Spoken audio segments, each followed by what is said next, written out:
lorsqu'on écrit la liberté en question au singulier, ça veut dire que la liberté est menacée. Et c'est toujours de ça qu'il faut partir. Hein. C'est-à-dire qu'effectivement, la liberté, lorsqu'elle est en question au singulier, c'est qu'elle renvoie à une situation singulière et souvent tragique. Hein. Et j'ai évoqué d'ailleurs dès le début de mon propos, aujourd'hui, l'Iran, l'Ukraine, où la liberté est incontestablement et tragiquement mise en question.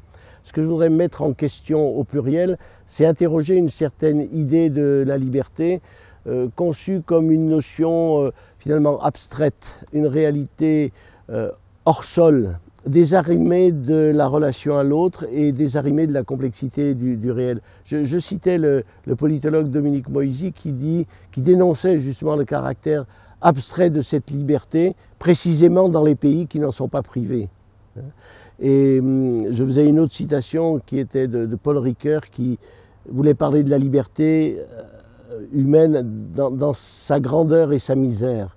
Et dans cette même phrase, il parlait d'une liberté incarnée, c'est-à-dire qui prend en charge les limites de la condition humaine. Donc c'était ça un peu l'entrée dans mon propos. C'était d'interroger, non pas la liberté n'est pas une notion vide de sens et il faut toujours se battre pour elle, mais d'interroger une liberté désincarnée finalement, une liberté incantatoire, hein, vers laquelle on renvoie pour justifier en fait simplement mes choix, mes options, et qui d'une certaine manière refuse toute limite envisageable à ma liberté personnelle. L'idée c'était de supporter en quelque sorte cette idée d'une liberté incarnée de trois manières. Hein. J'ai parlé de trois chemins de questionnement. Et le premier c'était parcourir rapidement tous ces courants de pensée, depuis Spinoza, Rousseau, Kant, qui à des degrés divers ont montré qu'en tout cas la liberté était problématique et qu'elle pouvait même être à certains côtés illusoire. Puis Spinoza disait l'homme se croit libre, mais en fait c'est parce qu'il ignore toutes les déterminations qui pèsent sur ses choix. Rousseau insistait sur le rôle des lois, il disait un peuple libre obéit.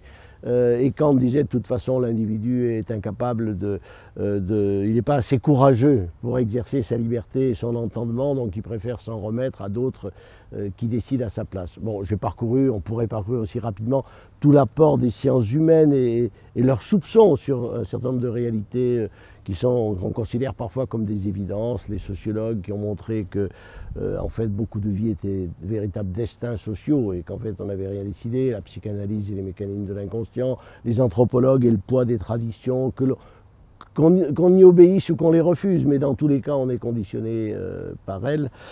Mais surtout dans ce premier parcours, je soulignais l'importance aujourd'hui de l'individualisme qui finalement pose son ressenti comme critère de vérité. C'est-à-dire on n'est plus sur le registre de la discussion, de la raison, mais ce qui devient critère de vérité. Et donc justification de ma liberté, c'est ce que je ressens. Sauf que parfois, je disais, le ressenti ment. Et quand le ressentiment surgit, le ressentiment, c'est-à-dire le fait que ma liberté se heurte à une réalité qui apparaît tout à coup comme insurmontable, et ça ouvre à l'amertume, à la colère et à la violence qui malheureusement habitent nos... Voilà, tout à fait, tout à fait. J'ai évoqué évidemment les analyses de Cynthia Fleury et son très beau livre sur guérir du ressentiment, enfin Sigi l'amertume qui surgit justement du fait qu'on ne supporte plus la frustration. Bon, donc ça, c'est très fort aujourd'hui. Ah, mais c'est très fort aujourd'hui. Très fort aujourd'hui, l'envahissement des émotions, c'est-à-dire qui prennent le pas sur la raison. Et du coup, ce qui est vrai, c'est ce que je ressens. Et c'est dès lors indiscutable. Et ça, c'est terrible pour la vie démocratique, c'est terrible pour le bien commun, c'est terrible pour le vivre ensemble, comme disait Paul Ricoeur. Donc ça, c'était un peu l'approche philosophico-sciences humaines et analyse de l'individualisme contemporain. Alors bon, vous évoquiez l'approche biblique et théologique. Alors là aussi, d'une certaine manière, elle décale cette idée d'une liberté abstraite de la réalité. Forcément, la Bible, elle nous parle d'une liberté incarnée, d'une liberté qui s'incarne, donc d'une liberté difficile.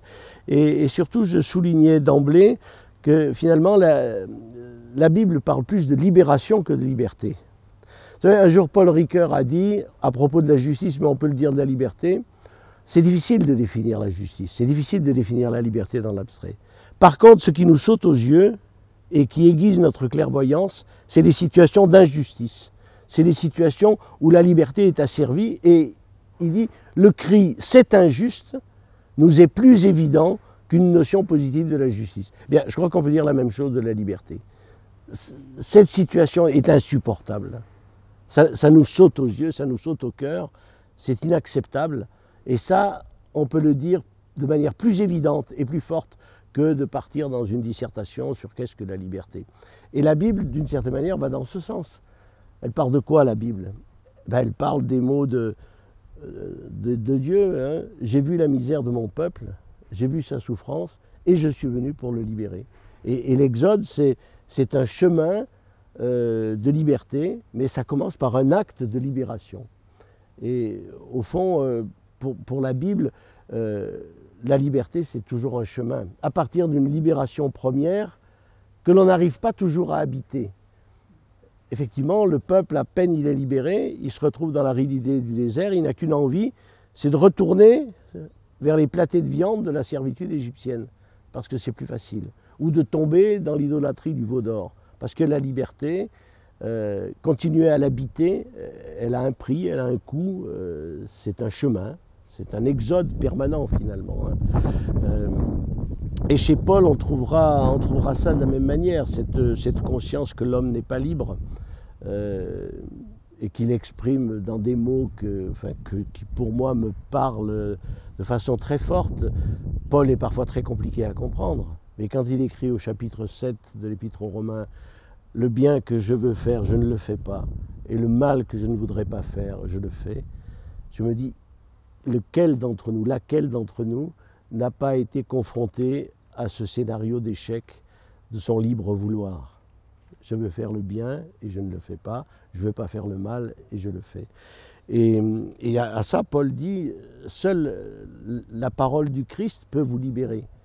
Sauf que, comme le peuple en Exode, il est tombé, ses interlocuteurs sont tentés de retomber dans leurs vieilles ornières. Et on l'a entendu lors du culte, ce texte des Galates, hein, c'est pour que nous soyons vraiment libres que Christ nous a libérés. Ne vous laissez pas remettre sous le joug de la servitude. On retrouve là encore ce chemin d'une liberté donnée, d'une liberté accordée par Dieu, par un acte de libération, mais que l'on n'arrive pas toujours à habiter. On n'arrive pas à habiter cette liberté neuve dont parfois on ne sait quoi faire.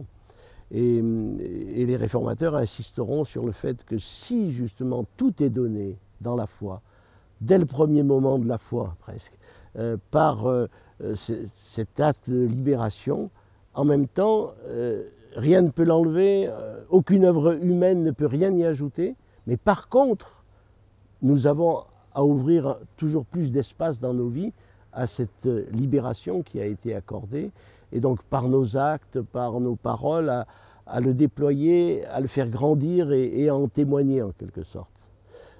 Tout est donné, mais j'allais dire tout est à faire.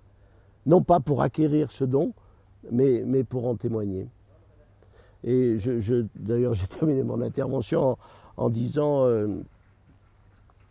cette liberté donnée que jamais nous ne possédons. Et finalement, c'est ce chemin. Cette liberté, elle est donnée, elle est imprenable. Mais en même temps, il faut toujours en prendre la mesure, en prendre les dimensions. Alors on l'appellera en termes plus théologiques la justification, dont nous sommes toujours pardonnés, mais nous sommes toujours pardonnés parce que nous sommes toujours en chemin.